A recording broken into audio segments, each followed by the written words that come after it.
to hear. CNN, MSNBC, Fox News. Tired of the same repetitive government narratives? Then wave goodbye to the distractions and rhetoric of corporate media. For this is Anti-Media Radio.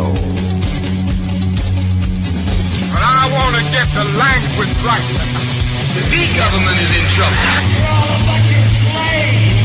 Bunch of slaves! What we need in the United States is not violence and lawlessness, but is love and wisdom and compassion toward one another. What's your definition of media? And now, here's your host, S.M. Gibson.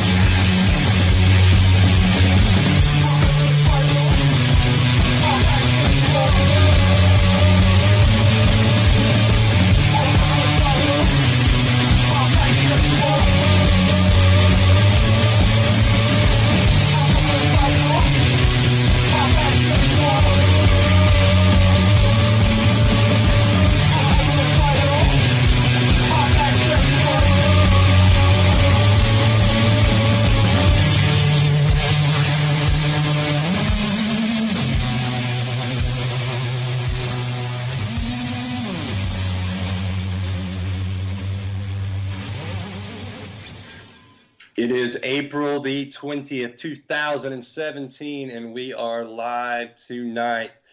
My name is S.M. Gibson, and you are listening to Anti-Media Radio. Since the last time we spoke on Tuesday, it's just been a lot more of the same. The downward spiral continues. We have seen tonight diehard Trump supporters been let down once again, as now the Trump administration seems to be hinting at prosecuting Julian Assange. Trump talked about on the campaign trail how he loved WikiLeaks, how he loved Julian Assange, because of course they put out a bunch of Hillary Clinton's emails and they didn't shine the best light on Hillary. And that did help Trump in some way get elected. It wasn't anything that I feel that was nefarious. It was just Hillary and her campaign staff in their own words.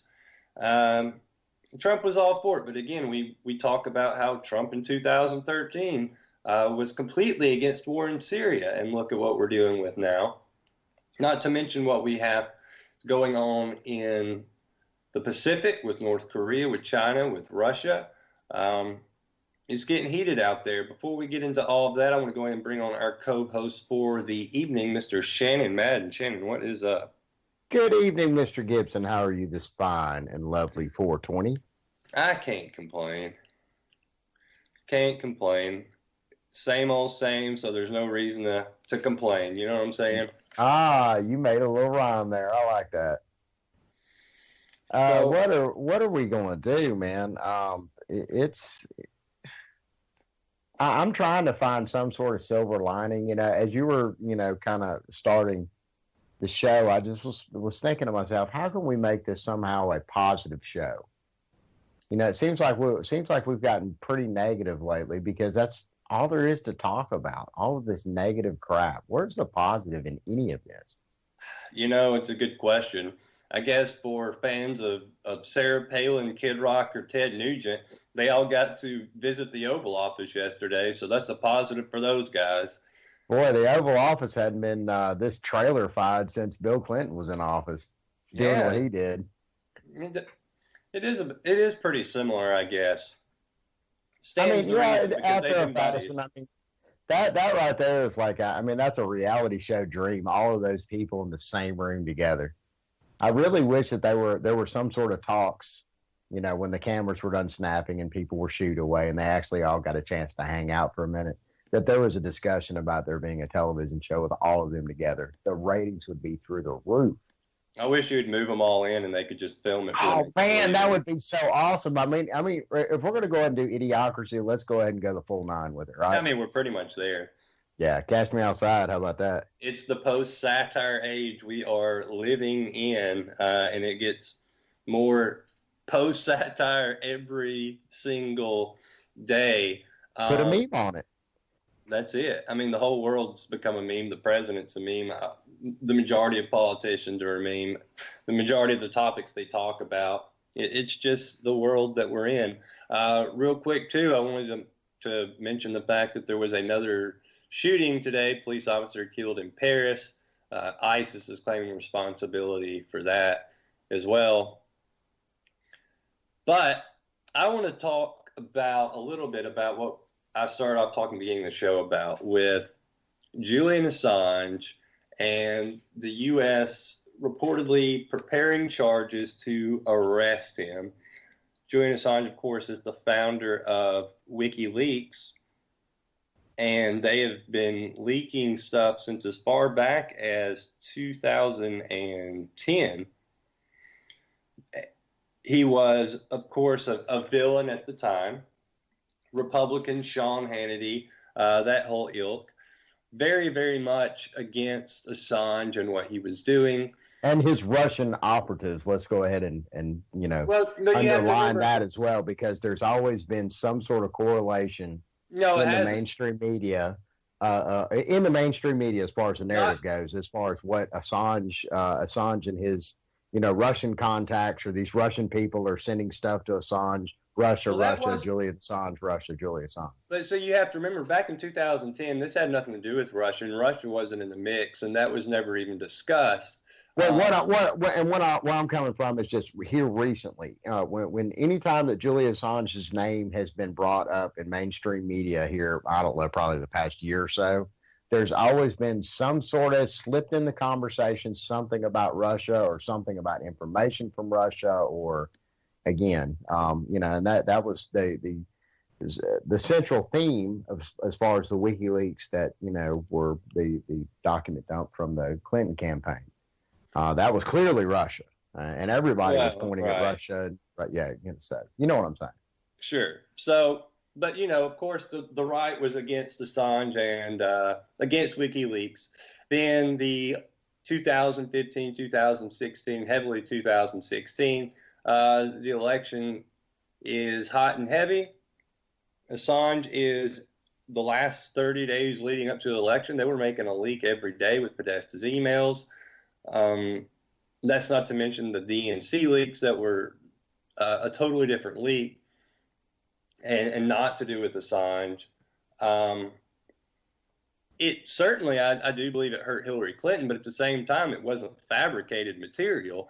It was out of, the campaign's own mouth. So if it made them look bad, well, they made them look bad. Well, maybe they shouldn't have said it. Yeah. Right. It's stuff the American people should have known. The irony to all of it is then you did have the Sean Hannitys, you did have the Fox News, you had Republicans, Trump supporters. They all of a sudden loved WikiLeaks. They loved Julian Assange. They thought that he should be pardoned. All of a sudden, the same people that said he should have been in prison. People need to remember that Trump said that he believed that Snowden should be executed. Yep. So what we're seeing right now is not a complete shock. It shouldn't be a complete shock. It's a complete flip from what he was saying on the campaign trail. But, Assange has served his purpose politically for Trump, the administration, and the right wing. I'm curious to see how much pushback they get from this, from, Trump does from his base. Will he brush it off?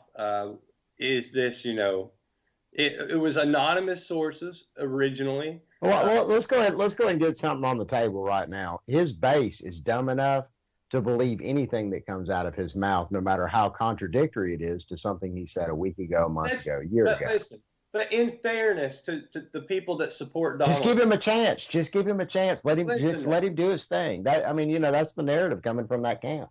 You're right about that, but this is something people need to remember when it comes to, because Trump supporters, and I'm not going to sit here and wave a flag for Trump supporters, because I clearly believe they've got duped. I don't think it's a big shock, but I think they get a bad rap for being, dumb Trump supporters. Guess what? Dumb Obama supporters, dumb Bush supporters, dumb Clinton supporters. Bingo.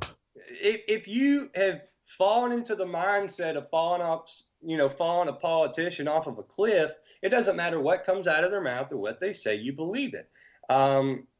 Because of Trump's rhetoric and his, how he behaves himself, it automatically is these stupid people. Well, it's the same for any politician.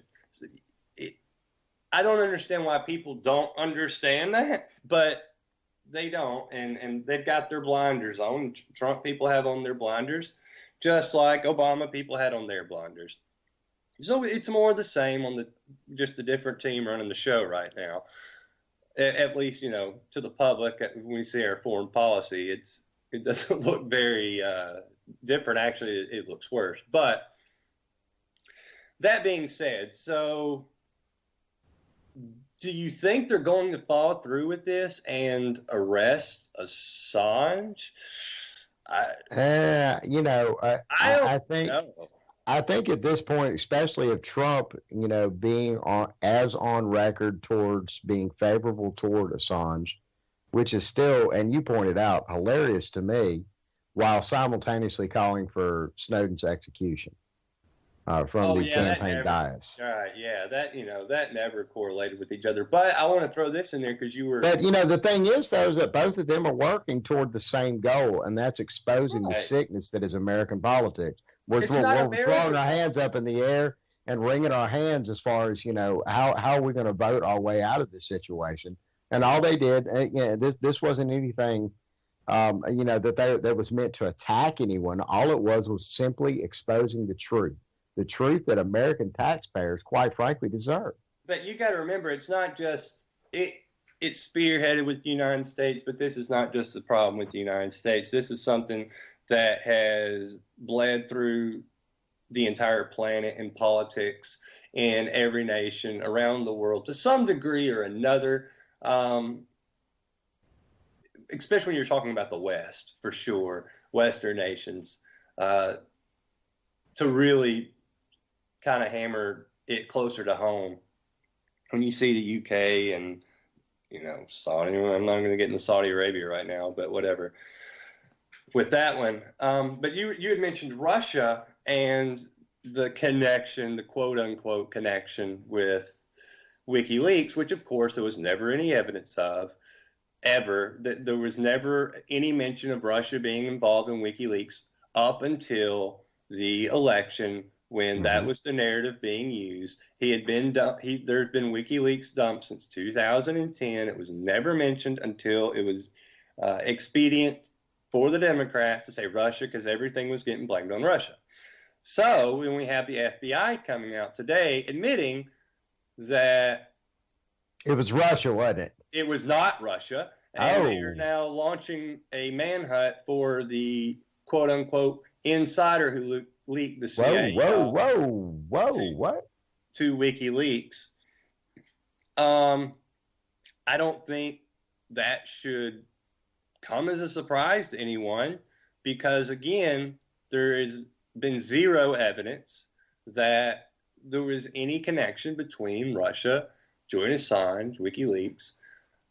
There just hasn't been any. And I know that a lot of people that buy into the whole leftist argument have thought that Russia has just overthrown this and done that. Well, guess what? There's no evidence of that. And that's why I wanted to make sure to point out that when you're saying, Trump supporters, well, look at the people that are just vehemently on the left side, the Hillary camp, I guess you want to call it, whatever that camp is, not necessarily diehard Hillary supporters, but far to the left. No, reformed Bernie supporters that became reluctant Hillary supporters. Go ahead. Yeah, I think that's probably accurate. But with that being said, look, they bought this Russia business hook, line, and sinker with zero evidence. So you want to talk about a stupid group of people? That's a stupid group of people, because they just believed it. Oh, you mean that same group of people that was really super, super, super quiet for the past 8 years, when we were vomiting the living hell out of the Middle East, and then suddenly want to start getting a little questionable about, well, Trump's saying we need to go to Syria, and we definitely don't like Trump. Maybe we don't need to go to Syria. Duh, we should have been in Syria for all of the years that we've been planning on going to Syria. See, I don't believe that, because you have people like Hillary Clinton, you have people on the right, like the John McCain's, all the people that have been Trump's biggest enemies politically for the past year and a half, almost 2 years coming up, they have been cheerleading for war in that region this entire time, and he was the one saying no to all that. Now that he's doing it, they're supporting him. So I think that is not going to be something that you're going to see a backlash on, as far as the people that have attacked him, the people that have brought up the whole Russia narrative constantly. I think that will die down a little bit, to be honest with you.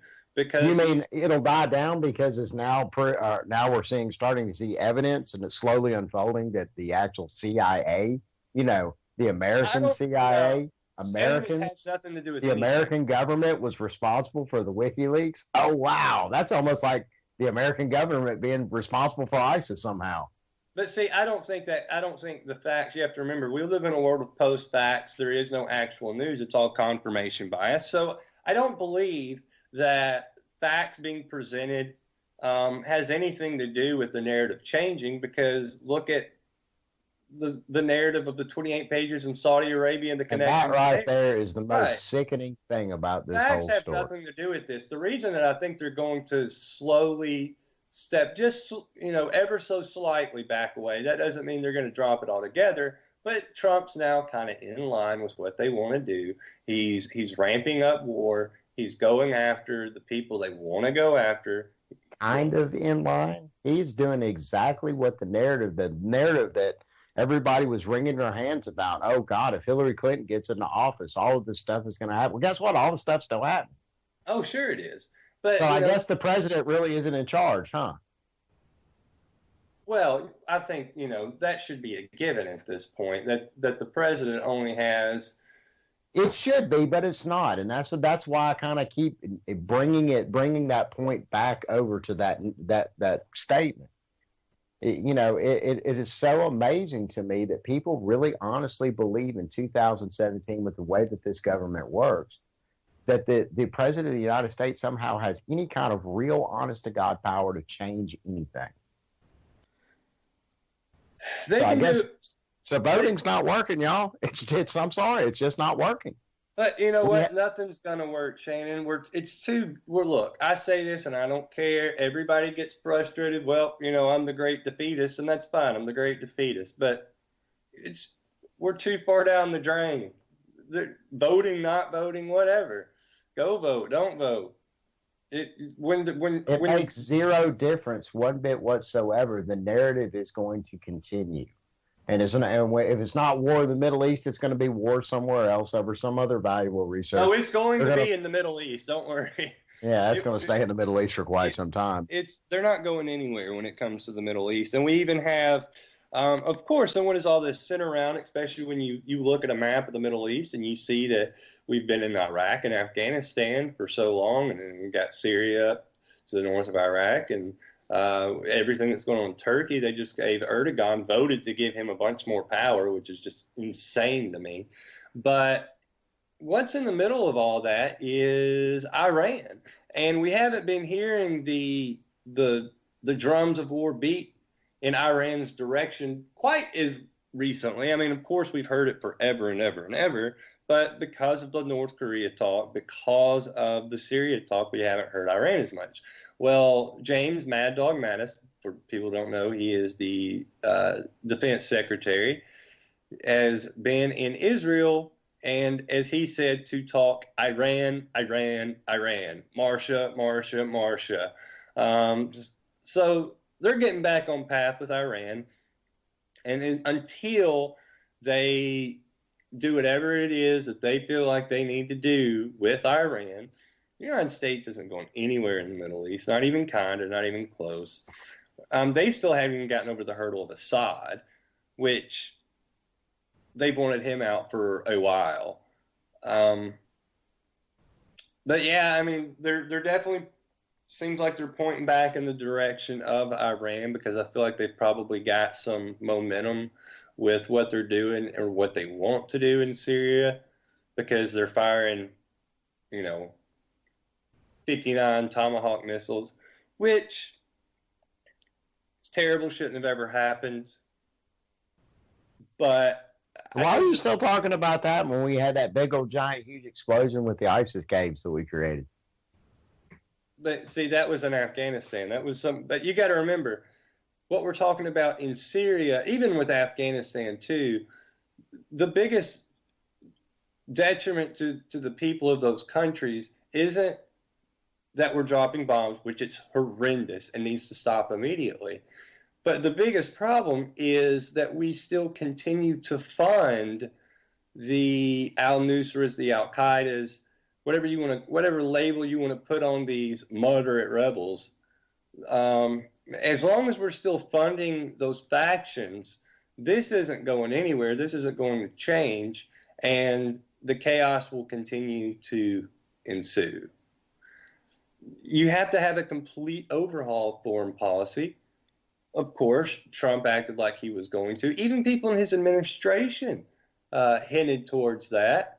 Didn't last very long, the people in his administration. Trump kept it up for a while, but as you see, John McCain and Lindsey Graham are now huge fans of Donald Trump, or they've warmed up to him, and it's because he's doing what they wanted to do. They want to bomb people. They want to continue the imperialistic pursuits of the United States. Yay. Mm-hmm. Our taxpayer dollars hard at work. That's what it is. I mean, and we're broke, so that's a really good thing to spend our money on. So, I don't know where it's going to go. I'm sitting here. For those of you who haven't been to the front page of the antimedia.org today, I'm just sitting here scrolling through some of these stories. We've got the headline that we're going to talk about here in a second. Russia reportedly sending troops, tanks to the border with North Korea. But also we've got at the top of their news what we've been talking about, the U.S. preparing charges to arrest Julian Assange. And in our news, we have the Trump administration almost forgot that it wants to bomb Iran. And for any stories that you come across or you see that you feel like is important and other people need to know about, please visit the homepage of independent media, the antimedia.org, and on the right-hand column under My News, there is a bar that you can submit the link to any article you wish, and you can get either an article you did or a YouTube video you did or just something that you've come across that you feel like is not being covered properly. Please visit the antimedia.org, and we're all in this together, sharing information together. So back to the top story we've got on the website right now, Shannon.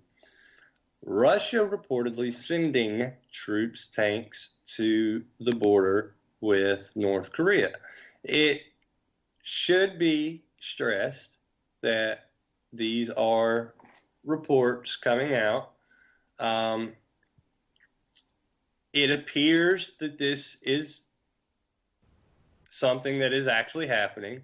Hasn't been, I don't believe it's been 100% confirmed yet, but that's what I was saying about, and that's the thing when we're dealing with all this.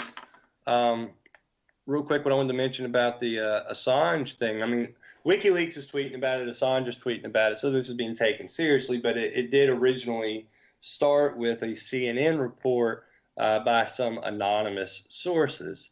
And we all know how trustworthy CNN can be, and that starts stirring up stuff in every direction. But with that being said, that appears to be the case right now. They even had Jeff Sessions come out. So we'll see what happens with it. Everything coming out of mainstream sources should certainly be taken very gingerly, I want to say. But back to this Russia creeping up on the border of North Korea. Following China's reported, another keyword reported, deployment of 150,000 troops to its border with North Korea only days ago, it appears Russia is now following suit. This morning, footage surfaced that appears to show Russian tanks, helicopters, and troops being moved to the country's tiny 11-mile border with North Korea by railway.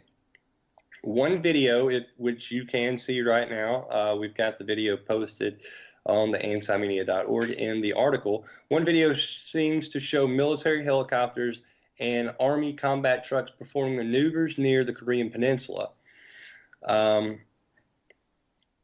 It is also being reported that more equipment is being moved to the border via roads.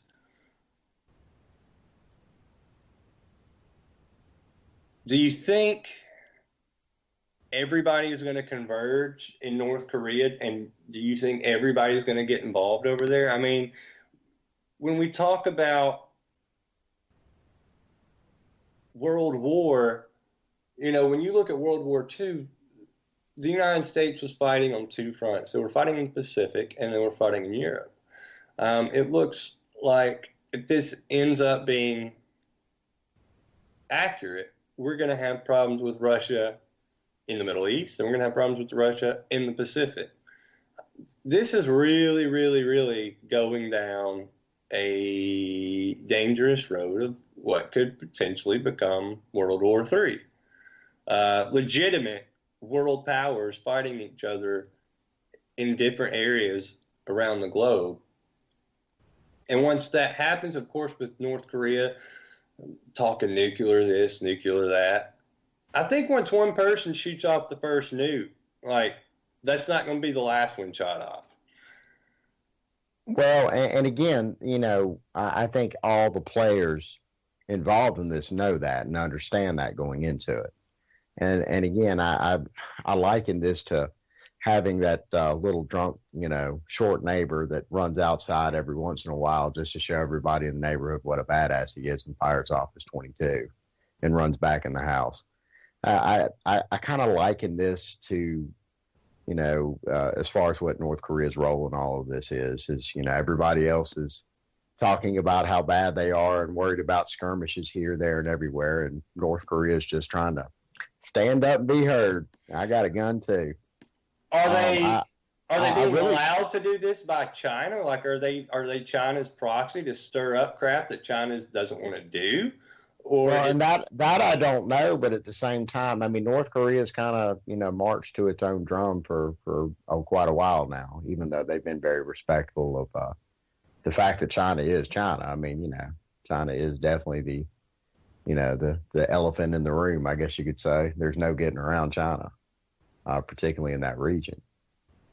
All of that being said, though, North Korea, I mean, really, what skirmishes are they involved in right now?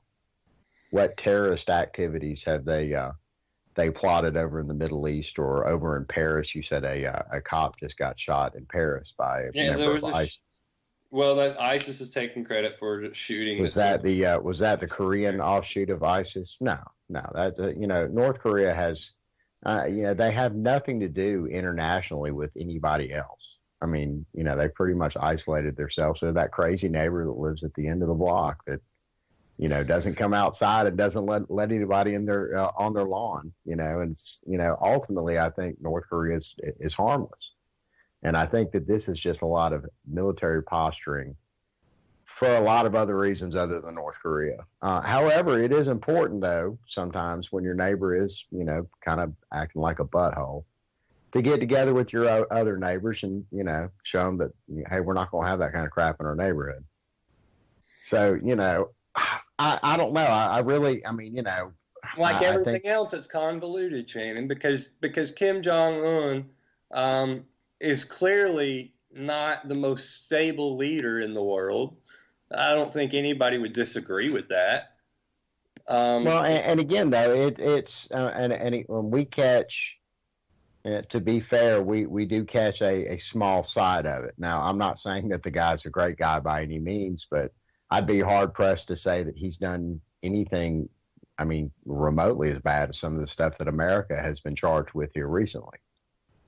Well, I think once you get to the whole North Korea thing, I think he killed, once he took power, he publicly executed members of his family and said, we're not going to have any dissension, and was pretty bold about it. And before, for people that don't keep up with North Korea very much, when his father, Kim Jong-il, was there, of course, people were still off, people were still killed, but it was done more.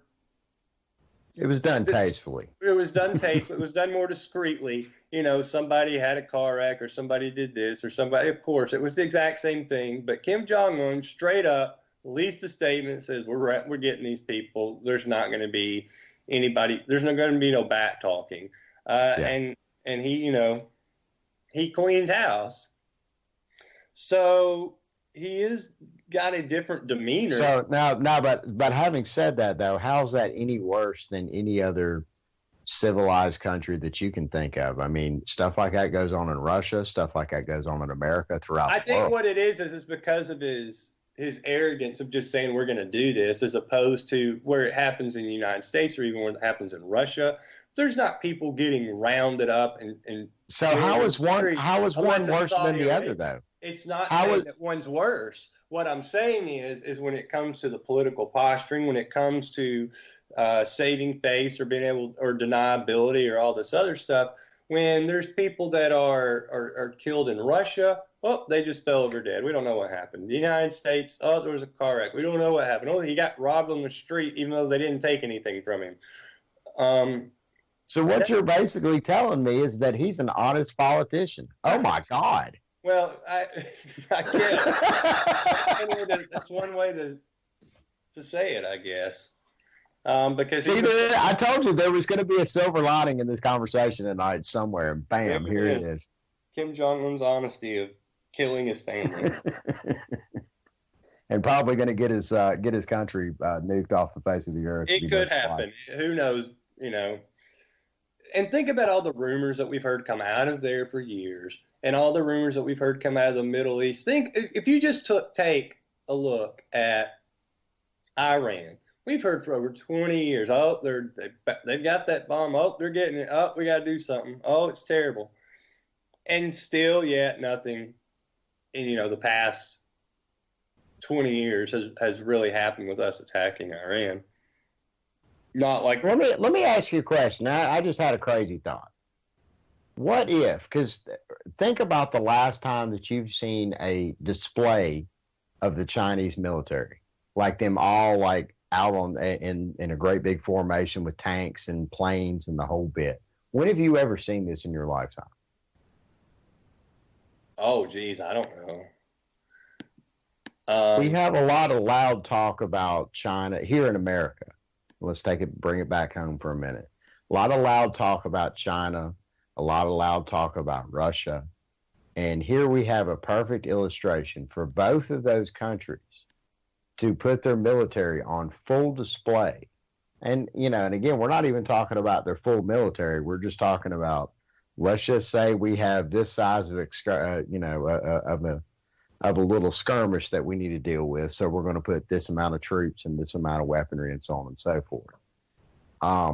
Again, I think this goes back to posturing. I really do. And I don't think it has anything to do with posturing with North Korea. However, there is, there's a dual meaning here. You see what I'm saying? I think North Korea is a factor in all this. I think they're definitely one. But I don't think that's the sole reason that we're seeing the military force that we're seeing from both Russia and China right now. This is a show. This is a show that a lot of people, a lot of Americans that casually toss off, we need to do something about that China thing, and we need to do something about that Russia thing. Okay, well, here's the China thing, and here's the Russia thing. Do y'all really want to do this? Russia and China, though, even though if this ever goes down, which, it appears we're creeping more towards every day, if this actually goes down, I'm certain that at first you will see an alliance between Russia and China. I don't know how long that would last. I think at some point China will be like, we don't need y'all, and flick them off the map too. But I don't know. I think with the way that they both do business, I think there would be not necessarily chumminess, but there would be a mutual respect. And I think that there always has been, or at least in modern times, with the current Putin-led administration. But I think you're looking at very different. China and Russia need different things geopolitically. They have different beefs, if you want to go ahead and call it. They have different qualms with the United States, even though they both do. I think you're going to see China play ball a little bit when it comes to North Korea. I don't know how much, but I think they will a little bit, at least for a while. Are you basically just saying it's just so they, the Asian community sticking together over there, so to speak? I don't think it's any kind of aggression towards North Korea without China's consent would possibly be seen as kind of a slight toward China, perhaps. Yeah, I do think that. I think it has more to do with if, for instance, China was like, if Mexico was just shooting missiles into the ocean and China was all of a sudden like, hey, we're going to come over there and bomb y'all if y'all don't cut this out. And then, of course, the United States being similar in region, very close, like, no, don't mess with them. We'll deal with it. It's got nothing to do with you. I think that's, where Russia especially, but Russia and China enter into it. Plus, China and North Korea are very interconnected. I don't know about now in the past year or two, but I know for a few years, really the only way for anybody from to go actually visit North Korea, you could only get there going through Beijing, through China. So their lines of communication have been a lot more open than anything that we've had with them, certainly. It's not like you can take a plane from L.A. or Honolulu to North Korea, but you can from China. So it's just a way different situation, way different circumstance with all the parties involved. If, hopefully, he doesn't hit somebody. And I don't know if Kim Jong-un's purpose has been to hit anybody up to this point. I kind of feel like he's just doing it just to do it. It's not the smartest thing he's ever done. I'll say that because and this is why I asked the question, is China just letting this happen to see, to kind of play their dirty pool for them so they don't have to do it. They don't have to get their hands dirty. Because it seems like China, could shut him up pretty fast if they wanted to. And if he keeps shooting these things off and he does hit somebody, then look, all bets are off. If he hits Seoul, if he hits South Korea, if he hits Japan, that's it. Like, that's it. We're in World War that day. I would lean, hopefully, towards thinking that if he was the aggressor at first, China and Russia would be like, well, sucks for y'all. And I think this is more of a who knocked this off my shoulder, no, you knocked this off my shoulder kind of a thing.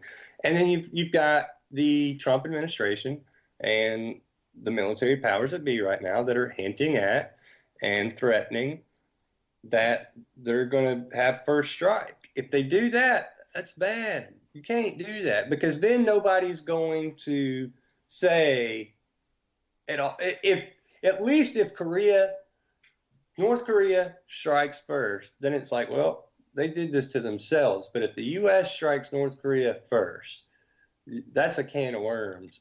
That's a can of worms right there. You know what I'm saying? Yeah. I mean, it's hard for me to imagine a scenario where it's going to come to that. It really is, even at this point, as loud as it's getting. And I really feel like it's a lot of political posturing. And a lot of that posturing is aimed by all three countries involved in this, are all aimed over here in our backyard.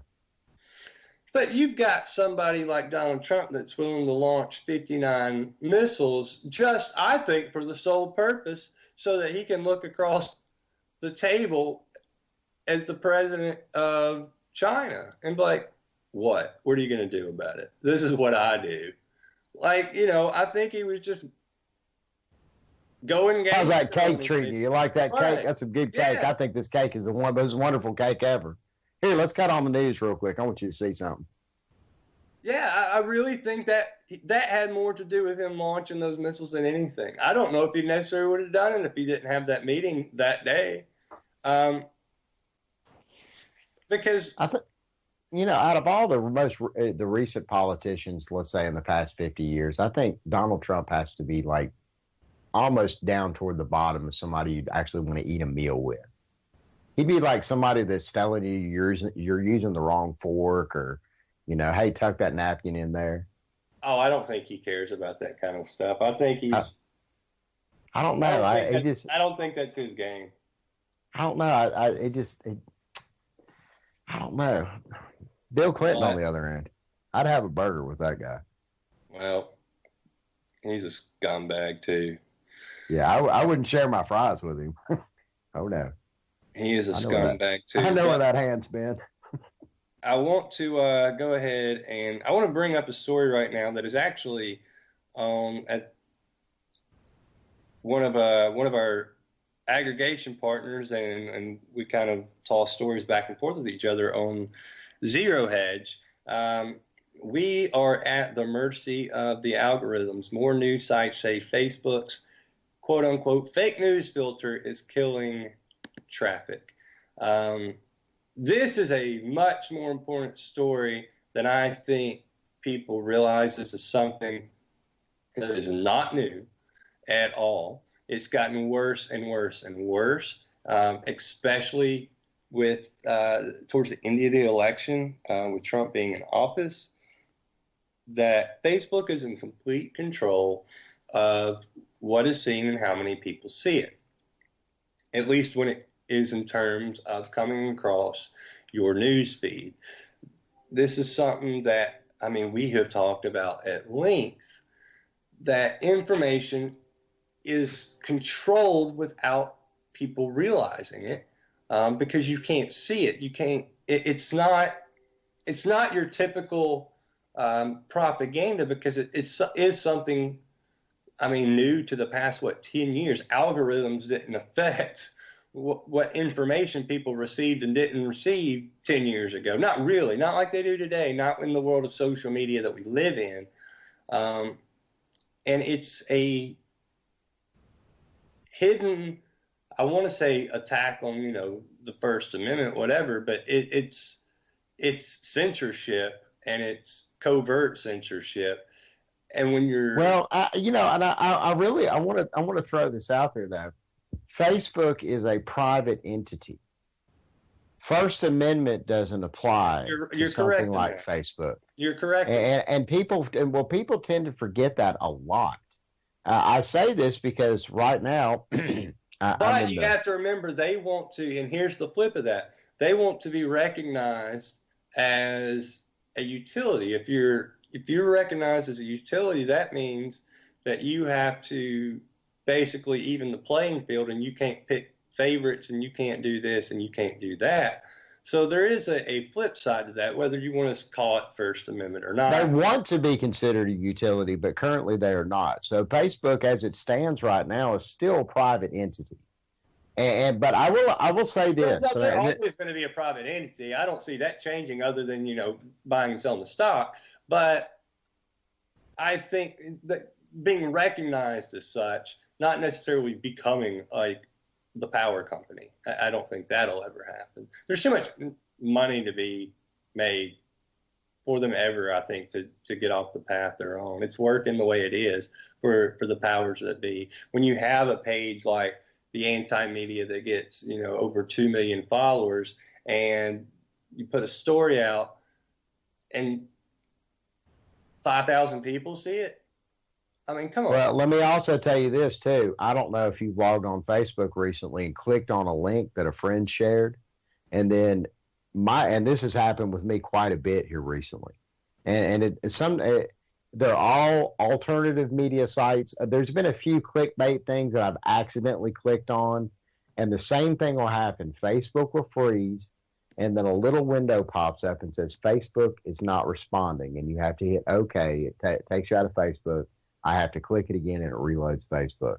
And when it reloads Facebook, it doesn't reload it at the story that I was on. That news story is completely gone from my feed.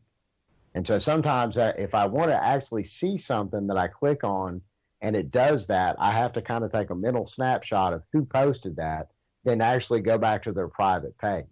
And I've done that on numerous occasions. And when I go back to their private page and click on it from there, it does the same thing. You know. And then I'll open it back up, click on a different story from, let's say, Washington Post or something like that, and bam, it loads right up. How amazing. It's a Facebook miracle. It really is. And I don't get. Have you experienced that though? I mean, that's happened to me. I want to say fairly frequently, probably in the past 4 months. I have a handful of times, but it's not a regular thing that I've noticed. Did you hear, kind of steering a little bit back towards the Assange thing, just because that's just nuts that this is even being floated. But I want to say it's like 4 different candidates right now running in France, including Le Pen, are saying that they would offer Assange asylum in France if they won. That's pretty remarkable to me, because I'm not necessarily sure that would happen. But think about it like this, and this is why it is, I think, an interesting story. If one of those candidates were to win and they offer Assange asylum, if they hadn't arrested him or whatever they're threatening to do right now, and Assange goes to France, and it's all in the up and up, and they're going to protect him, what kind of friction does that create between the UK, the United States, and France? It creates a lot. Yeah, that's not a scenario that I see having a happy ending anywhere, any way you want to look at it. But what's gonna, like, it's not. This isn't a typical. This isn't Michael Hastings where we can run his car into a tree at 150 miles an hour and be like, "Whoops, he had a wreck." If Assange slips in the shower and accidentally breaks his neck and dies, and it's a complete accident, right? Me included, I think everybody would be like, "We know what y'all did. We know what happened." Yeah. And there would be no benefit of the doubt given. It would be like, y'all killed that man. So I think he has to be protected on some level. Like, you can't just, because you say, well, if he went to France, that would leave him exposed. What are they going to do? I mean, say some rogue person did it. I don't know. I don't know what's going to happen with Assange. I think it's half. Okay, well, let's say the United States go. They go forth with declaring charges against him. What happens then? I don't know. They go in the. I mean, do they go and storm that embassy? I don't see that being a really good idea, because then you're getting involved with Ecuador. I mean, for whatever that's worth, you're not making any friends by beating down an embassy and going and taking somebody that they've given permission to be there and has been there for a long time. And hilariously enough, since we do live in the post-satire age that we live in, and everything is a complete joke, and if you didn't laugh at it, you'd be in the corner weeping, it's also Pamela Anderson's boyfriend. So let's all be careful with the Julian Assange over there, which that's just mind. Wait a minute. Who's Pamela Anderson's boyfriend? Julian Assange. And did you not know this? That she's going over there and visits him? Yeah, she goes over and visits him in the embassy. How pimp is that? Conjugal visits from Pamela Anderson. Wow. Yeah.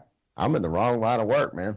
Well, he's been through some stuff. He's been holed up for quite some time. So I don't know if it's the right work or the wrong work, but old Pam does have a soft spot for bad boys. So look, it's convoluted. It's crazy. It's not. People just need to. We got about 10 minutes here. I don't care how many times I repeat this. This is why I feel like so much of what I say on this show is beating a dead horse. But sometimes it's worth beating because people need to stop believing anything that comes out immediately. And they also, at the flip side, you can't make a judgment and an assessment off the top. You can definitely lean in the direction. That's human nature. That's something everybody, including me, everybody does. They're going to have their gut instinct about a situation or a scenario when they first hear about it. But before you say, this is definite, I know it, do your research and see the facts for yourself. And if you're getting your facts from, for instance, the Russians and the election, there's been no evidence presented. You, of course, would hear people say, well, so-and-so agency said, well, so there was this many agencies. Yeah, that number of agencies also said that Iraq definitely had weapons of mass destruction. They went in front of the UN and said that definitely happened. The same with, you saw Nikki Haley doing pretty much a similar shtick in the UN as Colin Powell did, except instead of sitting there, shaking a little vial, she's holding up pictures of dead children. There was still no, that's a horrible, that's an emotional argument. You can show these pictures and say this horrible thing happened, but what actual evidence did you present that the people you're claiming did it? I don't live in Syria. The people in this country do not and should not have any say what goes on over there. Now, if we're seeing an instance where it's, we're seeing Hitler 2.0 and they're literally rounding people up and you do have evidence of that stuff, well, maybe even though we shouldn't be policing the world, we can at least have that conversation, at least understand that conversation. I'll say that. But when you're just going into countries, knocking them off without any evidence, using pure emotion, and people are buying it, and because people just despise Trump and hate Trump, they just jumped on the bandwagon with Russia with no evidence and believed it. We've seen people jump on the Syrian bandwagon. I think we're going to see people jump on the Assange bandwagon with no evidence, with none. It's just people getting, with Assange, it was people getting caught with their pants down. The Democratic Party, Hillary Clinton and her campaign. And so they just come up with this elaborate, ridiculous story that Russia was involved with clearly no evidence whatsoever. It appears it was a leaker from the United States, and ironically, that's something this show and the anti-media and lots of other alternative independent media organizations have said for the past, little under a year. And now you have the FBI coming out and say it today. So all these people with their pseudo-intellectual, I know exactly what's going on, I know everything, you know nothing. Once again, they've been proven wrong. And the reason why they were proven wrong is because they latched on to some ridiculous storyline, some propaganda, and they embraced it. While they didn't search out the facts, this isn't about me being right or anti-media or alternative media being right and mainstream media being wrong. It's not about that. What it's about is look at the facts, and then you can say what's right, what's wrong, or where at least you have an educated, informed opinion of what you probably think is happening here. If you're listening to what's coming out of CNN or Fox or NBC, then you're getting the BS straight from the horse's mouth. They're not there to keep citizens informed to a legit level. They are there to have them know what they want, what people are expected to know, which meaning Syria. It's a given. If you question that, look at Tulsi Gabbard, look at Thomas Massie. If you question that, if you question it, you're crazy, you're a lunatic, you should go. These are people that are actually using their brains, and I wish there were more people in Congress like them that actually sought out answers and didn't just jump on the bandwagon of what's basically a bandwagon of warmongering. Think about how at odds John McCain and Donald Trump have been over the past, that's been since, Trump's first gaffe was on John McCain. I say gaffe, his first headline of saying he was captured. I don't like people that were captured. So they've been at odds the entire time Trump was running for president. And now they're just like, yeah, I think he's doing the right thing. We're warming up to this guy. But what's he doing? He's going down the path of these crazy people. He's either A, being manipulated by liars that are close to him, or B, he's lied to everybody. Either way, the results are the same. We're still going down the same road. So, people that support Trump, that don't support Trump, that are indifferent, that think it's too late, that think we're going to change everything tomorrow. It doesn't matter which side of the coin you're on. You have to be informed. Until you inform yourself, legit inform yourself, not that's come out of some corporate garbage, ridiculous news channel, then you're not going to know what's going on. And you're going to be in the dark, and everything you think's going to happen is always going to end up not happening. Period. I mean, the election should have proven that to people, and we should be past this already. We should be past this whole narrative. We should be past all of this. When Hillary lost, after everybody laughed and said it was never going to happen, people should have realized, but they still don't. They're still hanging on to these falsehoods, these far stories. Well, it's Russia. Well, it's this. Well, there's always, no. Look at the writing on the wall. We've been going down this path for a long time. The other side of that coin, to be fair, is for the people that did vote for Donald Trump and all of this change, and we're going to get rid of that Obamacare. We're going to get rid of those Hillary Clinton Middle East politics, and we're not going to be going to war our first day. No, we got a president he's going to set things right. Well, we're doing all of the things that he campaigned against, all of the things that Hillary campaigned for. I mean, it's pretty, and that right there should show you that there is no distinction. And now, look, did Donald Trump actually go into office hoping and praying that he was going to be able to do these things? Part of me would like to believe that he was. And then he got into office and was given his script and told exactly what he was going to say and exactly what he was going to do, because these things are going to happen no matter what he said on the dais. And we saw the same exact thing with Obama. I mean, Obama won a Nobel Peace Prize from his election. His campaign won him a Nobel Peace Prize because as soon as he got in office, he did none of it. Especially when it comes to foreign policy. I mean, you look at, I'll never forget hearing them at the convention in 2012 when him and Biden were going against Romney. And like, we're definitely getting out of Afghanistan. Like, it's done. Like, we've got the plan laid out. Like in our, the first couple months of the new term, we're out of Afghanistan. Well, we're still there. That's it for Anti-Media Radio. For Shannon, I am SM Gibson. Jake is next here on UCY. Anti-Media out.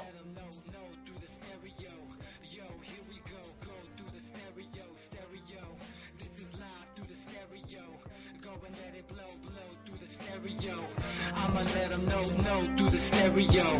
Yo, here we go through the stereo.